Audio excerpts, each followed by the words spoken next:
ಸಾನ್ನಿಧ್ಯವನ್ನ ವಹಿಸಿಕೊಂಡಂತಹ ಜಗದ್ಗುರು ವೇದವ್ಯಾಸ ಬ್ರಹ್ಮಶ್ರೀ ಪೀಠದ ಪೀಠಾಧಿಪತಿಗಳಾಗಿ ಬ್ರಹ್ಮಶ್ರೀ ರಾಜಗುರು ಸ್ವಾಮೀಜಿಯವರು ವಹಿಸಿಕೊಂಡಿದ್ರು.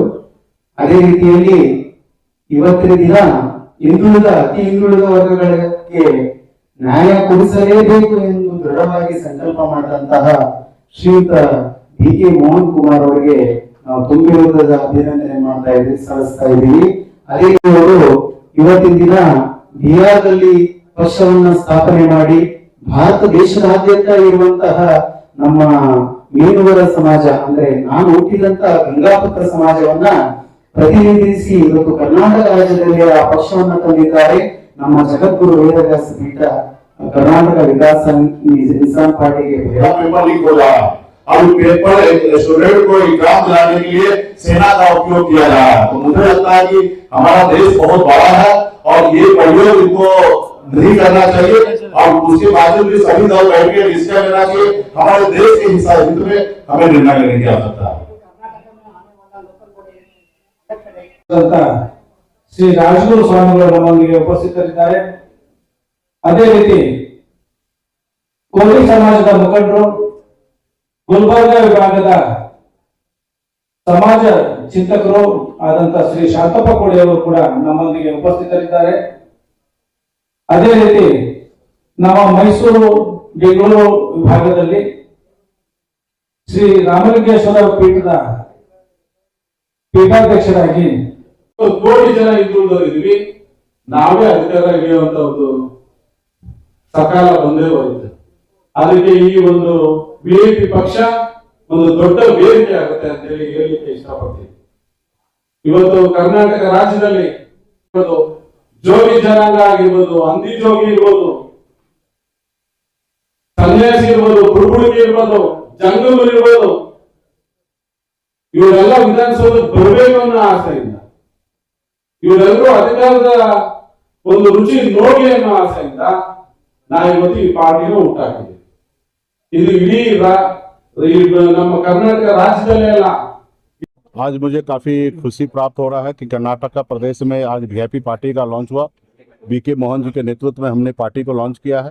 आज इनके नेतृत्व में आने वाले समय में मैं चाहूँगा कि प्रदेश कमेटी, जिला committee, block committee, panchayat committee या बूथ कमेटी पे हम लोग काम करेंगे। हमारे जो विचार है जिसमें सभी जाति सभी धर्म को एक साथ लेके चलने का, खास करके वो समाज जो दबे कुचले समाज है, जो मुख्य धारा से नहीं जुड़े हैं, ऐसे समाज के अधिकार के लिए हम लोग लड़ाई लड़े। मैं खुद एक फिशरमैन कम्युनिटी से आता हूँ, मछुआरा समाज से आता हूँ और बिहार में हमने अपने समाज का अधिकार दिलाने के लिए हमने पार्टी बनाया और वो पार्टी आज देश भर में हमारी पार्टी हमारी पहचान पहुँच रही है।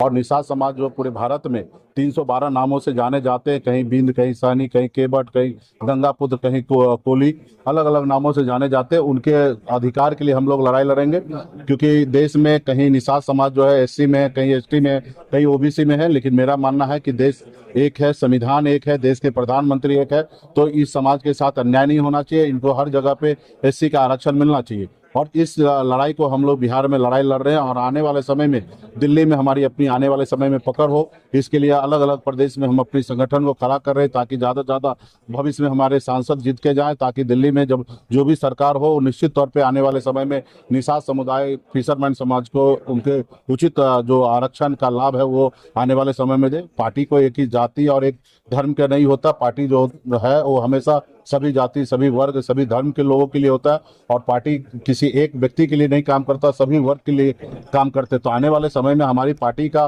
भले हम फिशरमैन मछुआरा समाज से आते हैं, लेकिन हमारी जो सोच है कि गरीब को हमेशा कल्याण मिलना होना चाहिए, उनके अधिकार के रक्षा होना चाहिए। तो आने वाले समय में सभी वर्ग के लोगों के लिए हम लोग काम करेंगे और प्रदेश में जो भी समस्या है उसको लेके अलग से एक मैनिफेस्टो बनेंगे। यहाँ पे हमारी कमेटी लोगों के बाद जो ज़रूरतें हैं, जो समस्या है, उनको लेके हम लोग मैनिफेस्टो बनाएंगे। यहाँ का लीडर से भी निर्णय लेंगे कि यहाँ पे हमें कैसे विचार को कैसे काम हमें करना है।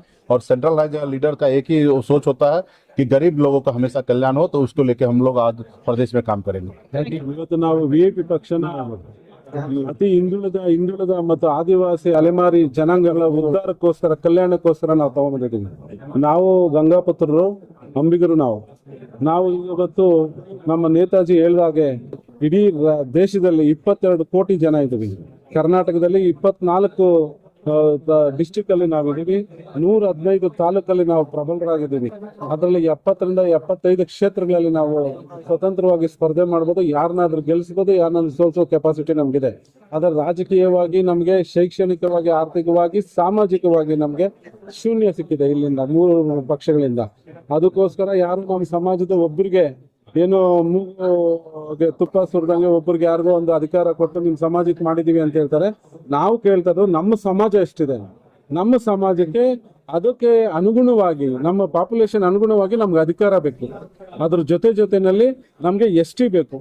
ಈಗ ನಾವು ಟ್ರೈಬಲ್ಸ್, ಹೇಗೆ ನೀವು ನಾಯಕರಿಗೆ ನೀವು ಕೊಟ್ಟಿದ್ದೀರಿ ಅದೇ ರೀತಿ ನಮಗೂ ಕೊಡಿ. ನಾವು ಜಲ ಬೇಟೆಗಾರರು, ಅವರು ನೆಲ ಬೇಟೆಗಾರರು. ಹಾಗಾಗಿ ನಾವು ಈ ಒಂದು ದೇಶಕ್ಕೆ, ಈ ಒಂದು ಸಮಾಜಕ್ಕೆ ನಾವು ಮಹಾಭಾರತನೂ ಕೊಟ್ಟಿದ್ವಿ, ರಾಮಾಯಣನೂ ಕೊಟ್ಟಿದ್ವಿ. ಅಂತ ಒಂದು ಸಮಾಜನ, ವೇದವ್ಯಾಸ ಕೊಟ್ಟಂತ ಒಂದು ಸಮಾಜ, ಗಂಗಾತಾಯಿ, ಭೀಷ್ಮ ಹುಟ್ಟಂತ ಒಂದು ಸಮಾಜ ಇವತ್ತು ತುಂಬಾ ಕೆಳಗಡೆ ಬಂದಿದೆ. ಅದ್ರ ಜೊತೆಯಲ್ಲಿ ಅತಿ ಹಿಂದುಳಿದ ವರ್ಗಗಳ ಸಮಾಜಗಳು ಸಹ ಇವತ್ತು ಯಾವುದೇ ಜೋಗಿ ಇರ್ಬೋದು, ಅಂದಿ ಜೋಗಿ ಇರ್ಬೋದು, ಜಂಗಮರು ಇರ್ಬೋದು, ಮತ್ತೆ ಒಂದು ಏನು ಎಳೂರು ಇರ್ಬೋದು, ವಿಶ್ವಕರ್ಮ ಸಮಾಜ ಇರ್ಬೋದು, ಎಲ್ಲಾ ಸಮಾಜಗಳಿಗೂ ಅನ್ಯಾಯ ಆಗಿದೆ.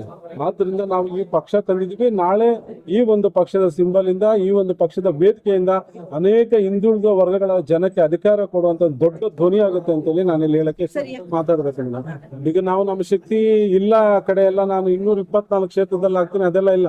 ಈಗ ನೋಡಿ ನಮ್ಮ ಸಮಾಜಗಳು, ಈಗ ಉಪ್ಪಾರರಾಗಿರ್ಬೋದು, ಗೊಲ್ರಾಗಿರ್ಬೋದು, ಮತ್ತೆ ಬೇರೆ ಬೇರೆ ಜನಾಂಗ, ಹಿಂದುಳಿದ ಜನಾಂಗಗಳಿರ್ಬೋದು, ನಮ್ಮ ಜೊತೆ ಮೀನುಗಾರರು ಇರ್ಬೋದು, ಎಲ್ಲ ಎಷ್ಟು ಅಧಿಕಾರ ಕೊಟ್ಟಿದ್ದಾರೆ. ಮೂರು ಪಕ್ಷದವ್ರು ಏನ್ ಕೊಟ್ಟಿದ್ದಾರೆ. ಅದರಿಂದ ನಾವು ನಮ್ಗೆಲ್ ಶಕ್ತಿ ಇದೆ, ನಮ್ಗೆಲ್ ತಾಕತ್ತಿದೆ ತೋರ್ಸೋಕೆ ನಾವು 28ನೇ ಎಲೆಕ್ಷನ್ ರೆಡಿ ಆಗ್ತೀವಿ, ತೋರಿಸ್ತೀವಿ ಸಹ.